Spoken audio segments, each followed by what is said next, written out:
Very good afternoon. In this video, I am going to start continuity and differentiability from question number 17. I have prepared at least 3 videos for this exercise, and in the first video, I have explained in detail concepts and theory. Please, you are all requested to see the first video first, then you have to start these videos, otherwise you may face a bit difficulty. Okay, let's proceed for the 17th question. Okay, this is the 17th question.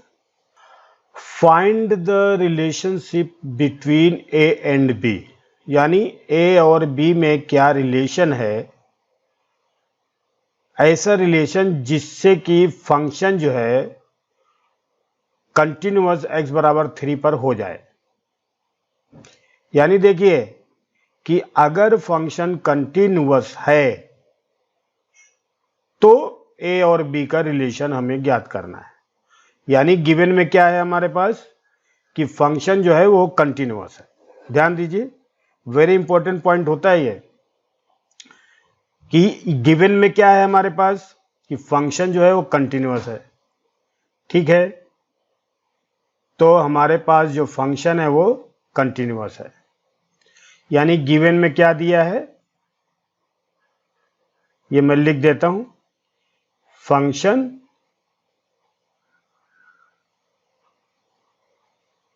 Is continuous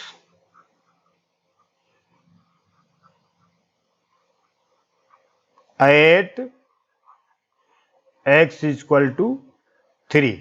अगर function continuous है तो क्या condition होती है कि left hand limit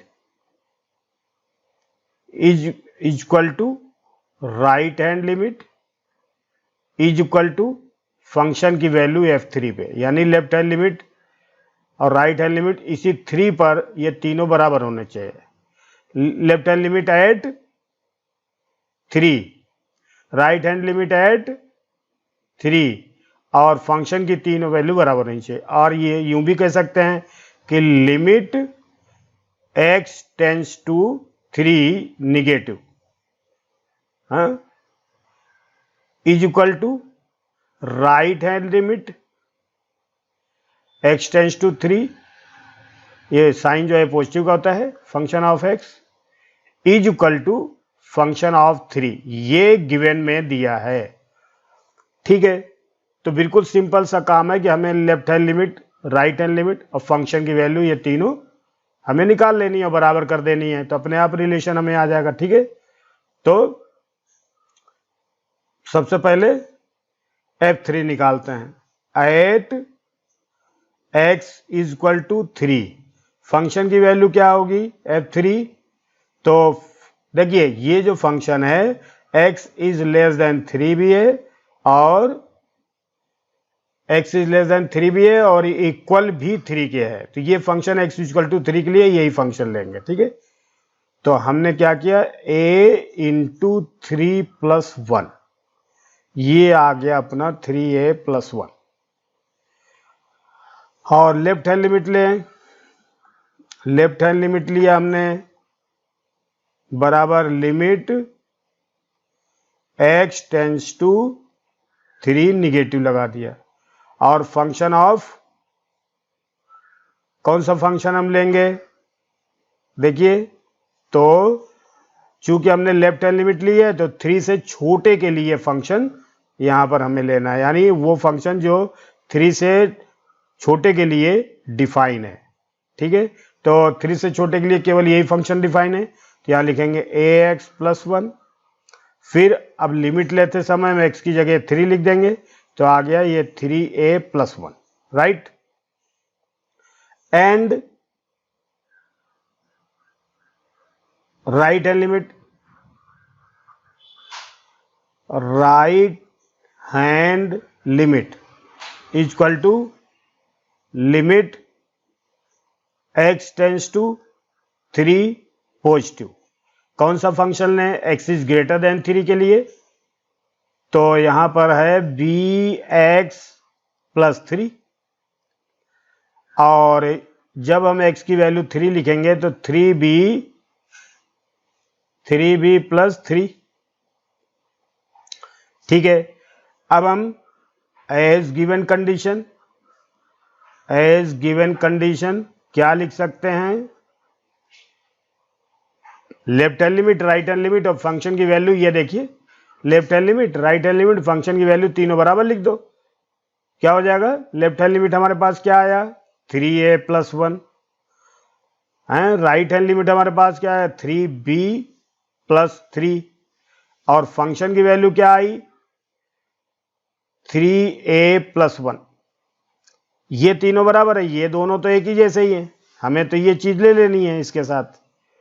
तो इसका जो रिलेशन है क्या है ये हमें देखना, ठीक है। इसका रिलेशन हमें देखना है, तो हम इसको ऐसे लिख सकते हैं 3a plus 1 equal to 3b plus 3। अब 1 इधर ले जाओ तो 3a equal to 3b plus 3 minus 1 equal to 3b plus 2 हो जाएगा। अब a इक्वल टू क्या हो जाएगा, 3 से डिवाइड कर दें तो 3b बाई 3 प्लस 2 बाई 3, तो हमारे पास क्या आ गया result, a equal to 3 cut गया और b प्लस 2 बाई 3। ये आपका रिलेशन हो गया, यही है, ये रिलेशन हो गया है। तो ये जो क्वेश्चन है ये आपका जब भी कभी गिवन में दिया रहता है कि फंक्शन किसी पॉइंट पे कंटिन्यूअस है तो हम left hand limit, right hand limit और फंक्शन की वैल्यू हम सीधे बराबर कर देते हैं, ठीक है। The same question is 18th question भी सेम है। देखिए 18th क्वेश्चन भी ऐसा ही है। ये एक लाइन हमने खींची और यहां लिया 0, यहां लिया 1, ठीक है। तो 0 से छोटे के लिए फंक्शन हमारे पास क्या है, ये वाला पार्ट है ना। x की वैल्यू अगर यहां पर 0 से छोटी होगी, इस जगह पर x की वैल्यू 0 से छोटी होगी तो फंक्शन क्या होगा, lambda x square minus 2x, that's all. अगर x की वैल्यू क्या होगी 0 से बड़ी होगी तो इस तरफ x की वैल्यू 0 से बड़ी होगी, ठीक है। तो इसके लिए ये फंक्शन 4x प्लस 1 इधर आएगा। यहां भी x की वैल्यू 0 से बड़ी है तो यहां पर भी ये 4x प्लस 1 आएगा। अगर 1 से छोटी के लिए लेंगे, 1 से छोटी के लिए भी अगर हम लेते हैं, ठीक है, तो ये फंक्शन अपने को ध्यान देना चाहिए, हमने यहां लिख दिया दिखाने के लिए, ठीक है। अब हमारे पास क्या कह रहा है question, for what value of lambda is the function defined by, यानी लेमडा की ऐसी कौन सी वैल्यू है जिसके लिए ये फंक्शन डिफाइन है और कंटिन्यूअस है किस पर, x इक्वल टू 0। और अगर what about continuity at x equal to 1, हम x इक्वल टू 1 पे क्या कह सकते हैं कि ये कंटिन्यूअस है या नहीं है। तो हमें तो एक तो कंटिन्यूटी हमें देखिए, यहां पर कंटिन्यूटी, यहां पर ये गिवन में है कि फंक्शन जो है कंटिन्यूअस है, function of x is continuous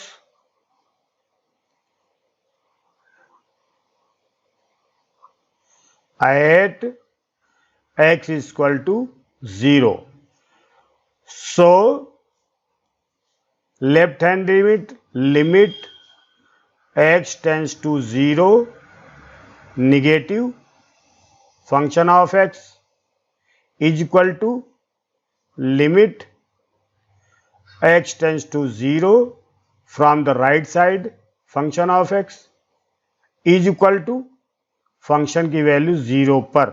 ये तीनों बराबर हैं, ये गिवन में है, ये गिवन में है, ये चीज गिवन में है, मतलब इसी से हमें पता चल जाएगा कि लेम्डा का क्या मान है। कोई ऐसा मान है कि जिस मान पर ये फंक्शन कंटिन्यूअस है। तब आप देखते हैं लेफ्ट हैंड लिमिट हम निकालते हैं। लेफ्ट हैंड लिमिट, ठीक है, is equal to limit x tends to 0 minus, इसका मतलब लेफ्ट हैंड से हमने लिया वैल्यू। तो कौन सा फंक्शन लेंगे x की छोटे के लिए? तो lambda x square minus 2x। अब अगर इसमें हम x की वैल्यू रख देते हैं 0, तो लेम्डा है ना 0 का स्क्वायर माइनस 20 है ना, तो बराबर ये लेम्डा अंदर 0 है ना, तो बराबर 0 आ गया। राइट हैंड लिमिट देखते हैं। Right hand limit is equal to limit x tends to 0 positive, और x के लिए लेंगे 4x प्लस 1, ठीक है। अब इसकी वैल्यू क्या आ जाएगी? 1 आ जाएगी। और फंक्शन की वैल्यू 0 पर अगर हम लें तो ये लेम्डा 0 का स्क्वायर माइनस 2 मल्टीप्लाई 0 यानी 0 ही आएगा। अब आप देखिए लेफ्ट हैंड लिमिट, देखिए इसका मतलब क्या हुआ? इसका मतलब हुआ कि कंटिन्यूअस होने के लिए देखिए 0 is not equal to 1, so there is no any real value of lambda for function of x is continuous, है ना, कंटिन्यूअस एट 0। यानी ऐसी कोई भी वैल्यू नहीं है जिससे कि फंक्शन जो है वो कंटिन्यूअस हो जाए 0 पर, ठीक है। तो ये चीज हमें थोड़ा ध्यान रखना है। अब हम एट बात करते हैं, किससे? At x is equal to 1 पर बात करते हैं, ठीक है। At x is equal to 1 पर बात करते हैं, तो ध्यान दीजिए। तो लेफ्ट हैंड लिमिट देखते हैं। Left hand limit is equal to limit x tends to 1 negative, ठीक है। तो 1 से छोटे के लिए क्या वैल्यू है? तो फंक्शन देखिए 1 से छोटे के लिए ध्यान दीजिए, देखिए 0, देखिए 1 से छोटे के लिए भी 4x प्लस 1 है, क्योंकि 0 से बड़े के लिए तो पूरा है। तो 1 से थोड़ा सा अगर हम छोटा लेते हैं इधर, तो यहां भी फंक्शन 4x प्लस 1 ही होगा, और राइट में भी 1 से राइट में भी फंक्शन 4x प्लस 1 ही होगा। तो लेफ्ट हैंड लिमिट में 4x प्लस 1, तो इसमें वैल्यू रख दी 1, तो आ गया 5।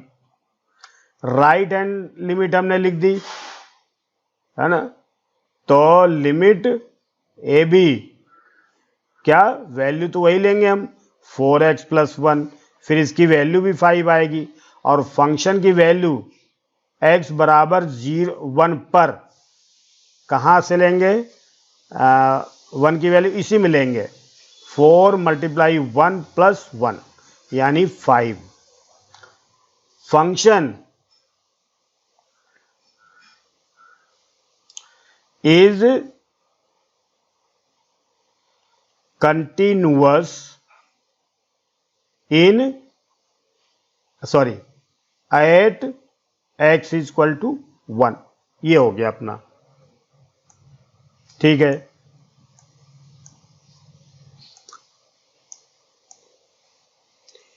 अब हम ये क्वेश्चन देखते हैं ना, इस क्वेश्चन की बात करते हैं। इसको अच्छी तरह से समझ के करेंगे सवाल, ठीक है, क्योंकि नहीं तो समझ में नहीं आएगा ये। देखिए हमारे पास जो फंक्शन है वो क्या है, वो जो फंक्शन है हमारे पास कौन सा है, यहां पर हम लेते हैं, क्योंकि यहां पर थोड़ा हमने डायग्राम भी बनाया हुआ है समझाने के लिए। तो देखिए हमारे पास फंक्शन क्या है, ठीक है, इसको समझेंगे।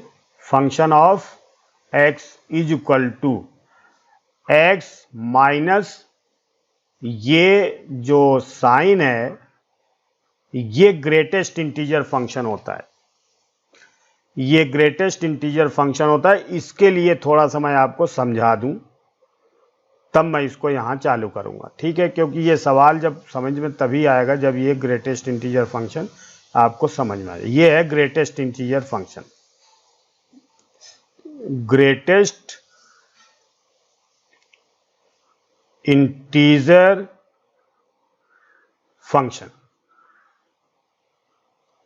इसकी वैल्यू किसके बराबर होती है, x और लेस देन x, या तो ये वैल्यू आएगी या इससे छोटी आएगी, लेकिन ये आएगा इंटीजर ही। हमेशा इसका जो रिजल्ट आएगा वो इंटीजर ही आएगा, कभी भी ये ऐसा नहीं देगा। अब आप देखिए मैं बताता हूं आपको, एक डायग्राम बना के आपको मैं दिखाता हूं, अब फिर सवाल चालू करते हैं, ठीक है। देखिए यहां पर हमने ले लिया, ये 1 है, ये 2 है, ये 0 सॉरी ये 1 है, ये 2 है, और ये 0 है, ये -1 है, और यहां पर हमने लिख दिया -2 ताकि पूरी बात आपको समझ में आ जाए, ठीक है।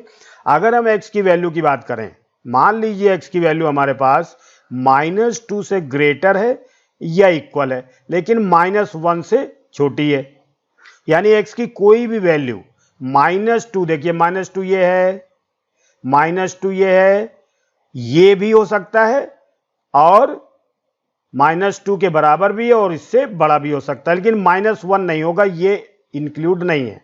इसके बीच में कोई भी वैल्यू लें तो ये ग्रेटेस्ट इंटीजर वैल्यू क्या आएगी, ध्यान दीजिए मैं आपको बताता हूं। जब भी कभी हम -2 और -1 की बात करें, -2 से हमेशा ध्यान रखिए कि -2 से बराबर भी हम ले सकते हैं और -2 से बड़ा भी ले सकते हैं, लेकिन -1 के अंदर होना चाहिए, और -1 ले नहीं सकते। तो हम क्या करेंगे, लेफ्ट साइड में ऐसे चलेंगे, -1 हम ले नहीं सकते तो लेफ्ट साइड में हम चलेंगे। सबसे पहला इंटीजर कौन सा होगा, -1 के तुरंत बाद लेफ्ट साइड में पहला सबसे इंटीजर कौन सा होगा, -2। तो इसका मतलब ये -2 हम ले सकते हैं क्योंकि इसके बराबर भी है, क्योंकि हमें तो गिवन में इंटीजर ही देना है, तो ये -2 के बराबर होगा।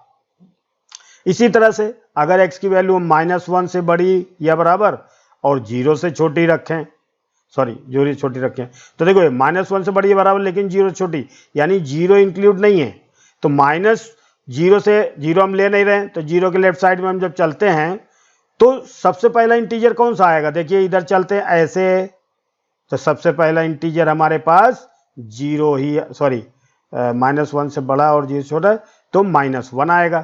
तो इसका मान क्या हो गया, x की वैल्यू -1 हो गई। और एक चीज और भी समझ लिए, ये ग्रेटेस्ट इंटीजर फंक्शन क्यों कहलाता है, क्योंकि हम जो अब जैसे 0 से हम चालू करते हैं, 0 ले नहीं रहे, तो 0 जस्ट लेफ्ट में जितने भी इंटीजर होंगे -∞ से 0 के अंदर, सब में सबसे बड़ा इंटीजर -1 ही होगा, इसीलिए इसको बोलते हैं ग्रेटेस्ट इंटीजर। इसी तरह से हम ये भी ले सकते हैं, x की वैल्यू अगर 0 से ग्रेटर और इक्वल लेकिन 1 से छोटी हो, तब आप समझ गए होंगे इसकी वैल्यू हमेशा क्या आएगी, 0 आएगी। इसी तरह से अब एक और भी बात मैं आपको बताता हूं, यहां पर ये चीज आपको समझनी है क्योंकि ये सवाल में हमें करना है, ठीक है। ये चीज हमने आपको समझा दी है, जगह कम पड़ेगी। देखिए यहां से मैं ले रहा हूं, देखिए let n be any integer कोई लीजिए, कोई भी इंटीजर हमने ले लिया। अब पहले क्वेश्चन आप पढ़ लें। इसमें जब आप क्वेश्चन पढ़ेंगे तो देखिए क्या पढ़ेंगे आप,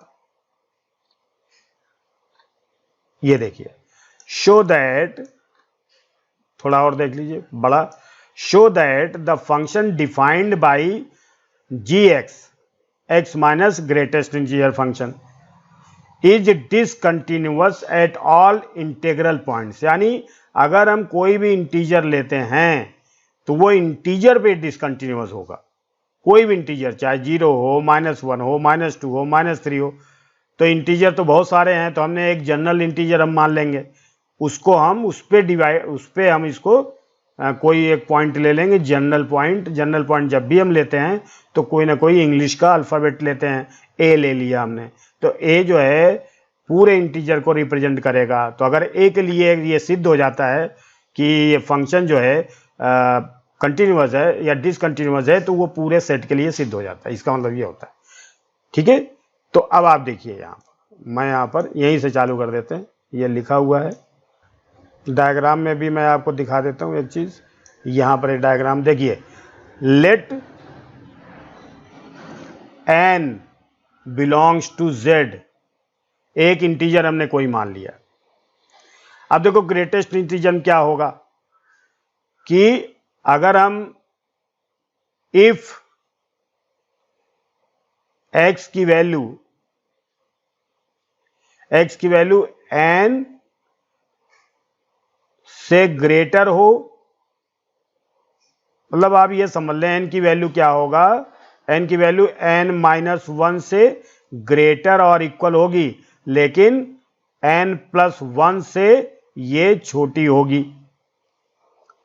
n की वैल्यू जो है n-1 से के बराबर या n से छोटी होगी। देखिए यहां पर देखिए, ये n है, कोई इंटीजर है, ध्यान दीजिए यहां पर कोई इंटीजर है। इसको समझाना इसलिए जरूरी है क्योंकि इसकी लिमिट आपको तभी समझ में आएगी, है ना।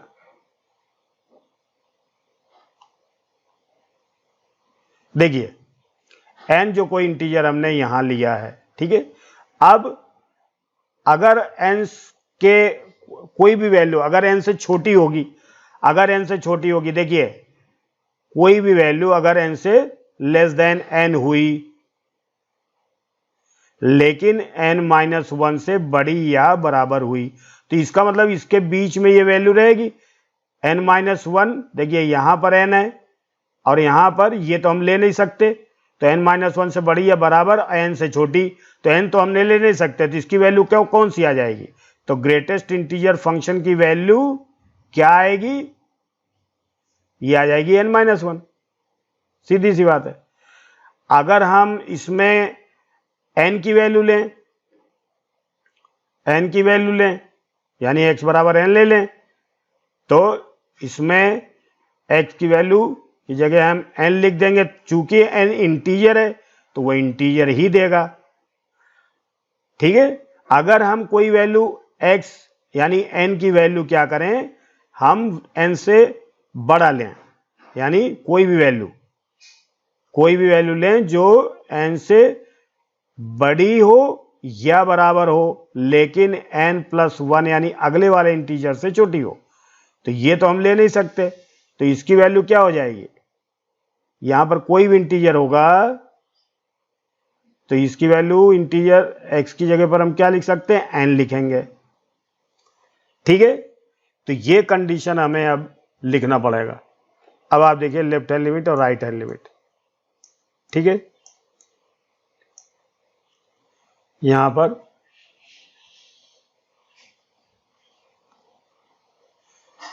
लेट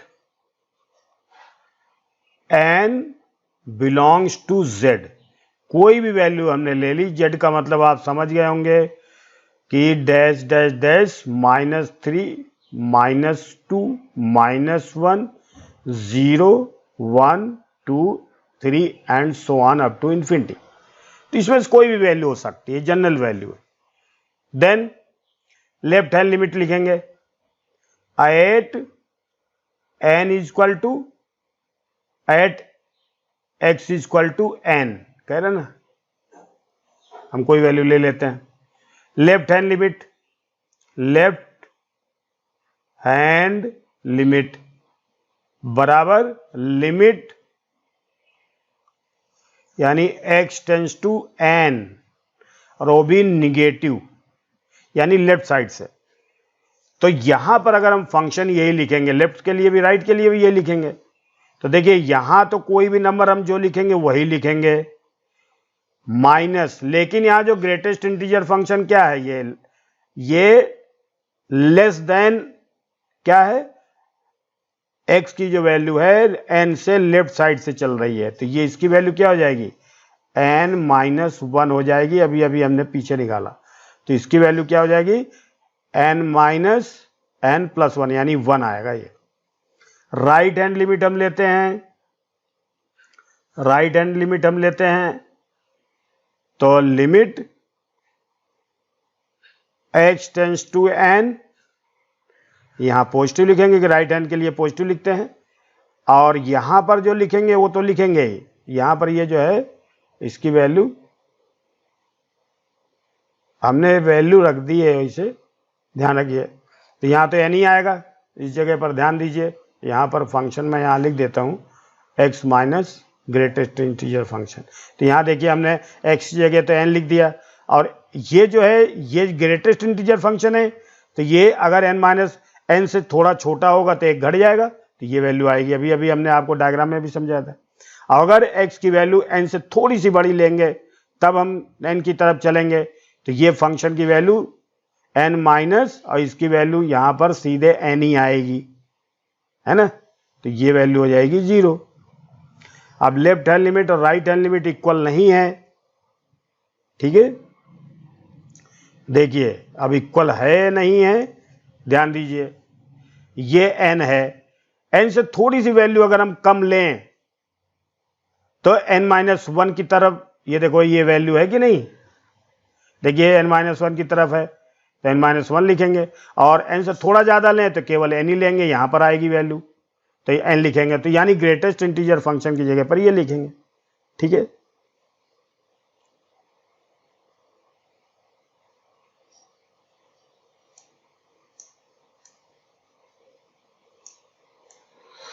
तो यहां पर हम क्या लिख सकते हैं, so function x minus greatest integer function is discontinuous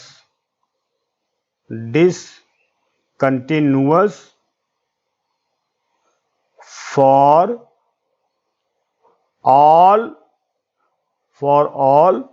integers, क्योंकि वो जनरल में हमने लिया था ना, तो वो सब इंटीजर्स के लिए है। हो गया ये। अब हम देखते हैं 20th क्वेश्चन। देखिए इसके जो सॉल्व करने का जो तरीका है वो थोड़ा सा मतलब सिंपल भी है, और हम देखें तो देखिए fx जो फंक्शन है ये 3 फंक्शन से मिलकर बना है, x² minus sine x plus 5। तो अगर हम इसको ये लिख सकते हैं fx की जगह ये hx लिख दें हम, ये वाला फंक्शन, और इसको क्या लिख दें g ऑफ x, ये वाला फंक्शन मान लें, और इसको f तो हो गया fgh और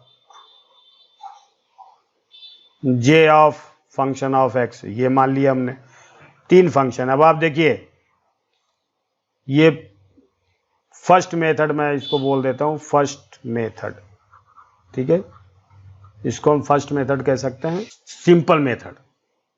देखिए hx हमने ये फंक्शन माना था x², ये पॉलिनोमियल फंक्शन है, polynomial, so everywhere continuous,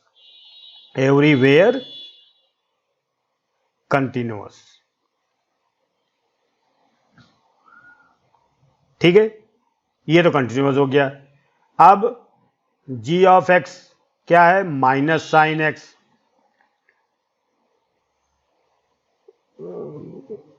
function, so everywhere continuous. Minus sin x is continuous in R. R का मतलब माइनस इन्फिनिटी से इन्फिनिटी तक, ये भी कंटिन्यूअस है। और j ऑफ x ये कांस्टेंट फंक्शन है, ये भी is continuous for all belongs to real number. अब आप जानते हो कि अगर जितने भी फंक्शन दिए हैं, अगर sum of all continuous function is always continuous function, ठीक है। Now we know sum or difference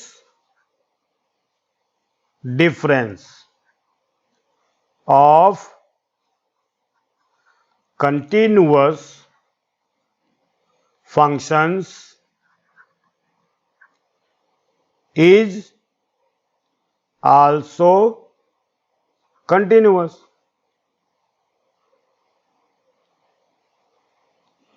अच्छा, सो क्या हो जाएगा? So function of x is equal to x square minus sine x plus 5, ये भी कंटिन्यूअस है, ये भी कंटिन्यूअस है, ये भी कंटिन्यूअस है, अभी अभी बताया। तो एफ एक्स इज कंटिन्यूअस, है ना, इन आर, यानी पूरे रियल नंबर के लिए कंटिन्यूअस होगा। ये चीज आपको मालूम होनी चाहिए, ठीक है। और यहाँ तो लिमिट निकालनी थी। चलो, ये सवाल तो सही है, हमें यहाँ पर एक ही पॉइंट पे निकालना था, तो ये इसमें प्रूव तो हो गया। लेकिन अब आपको थोड़ा सा ध्यान रखें कि मेथड तो अब आपको देखिए हमें इसी पॉइंट पे निकालना है। सवाल तो सही है, ये at x equal to pi पे लेना है। तो लेफ्ट हैंड लिमिट लेंगे, limit x tends to pi negative. तो निगेटिव के लिए फंक्शन तो हम लोग यही रखेंगे। अच्छा देखिए, एक चीज़ और मैं आपको बता दूं, यहीं पर आप लोग को भरोसा होना चाहिए कि अगर फंक्शन लेफ्ट हैंड के लिए भी वही फंक्शन लेते हैं, चूंकि ये फंक्शन जो है x square minus sine x plus 5, ये जो फंक्शन है ये वाला, ये फंक्शन लेफ्ट के लिए भी लेंगे और राइट के लिए। जब कभी कोई भी फंक्शन लेफ्ट और राइट दोनों के लिए एक ही फंक्शन होता है, तो आपको फिर लेफ्ट हैंड लिमिट और राइट हैंड लिमिट सीधे निकालने की जरूरत नहीं पड़ती। आप एक लिमिट सिंपल सा निकाल करके फंक्शन की वैल्यू के बराबर कर सकते हैं। तो हम यही तरीका इसमें अपनाएंगे, ठीक है। देखिए, क्योंकि अगर ये तभी होता है जब कभी कोई भी फंक्शन के लिए, जो फंक्शन है किसी भी पॉइंट के लेफ्ट और राइट दोनों के लिए अगर वही फंक्शन होता है, कोई अलग अलग नहीं होता है, तब हम कर सकते हैं। तो यहाँ पर हम माइनस नहीं लगाने जा रहे हैं, सिंपल सा हम इसकी लिमिट निकालेंगे। ये लेफ्ट भी नहीं लिखते हम, ठीक है।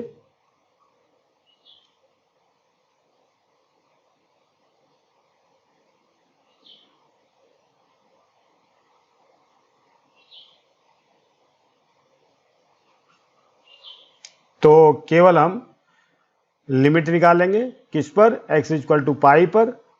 तो यहाँ पर क्या चीज़ है? एक्स स्क्वायर माइनस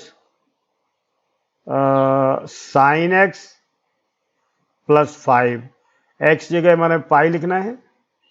तो लिमिट एक्स टेंस टू पाई और pi square minus sine pi plus 5, इसकी वैल्यू आ गई अपनी पाई स्क्वायर प्लस 5, क्योंकि साइन पाई इक्वल टू 0 होता है। तो ये लिमिट आ गई।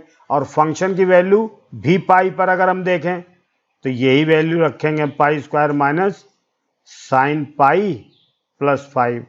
तो ये साइन पाई खत्म हो गया, तो पाई स्क्वायर प्लस 5, तो ये फंक्शन क्या हो गया? सो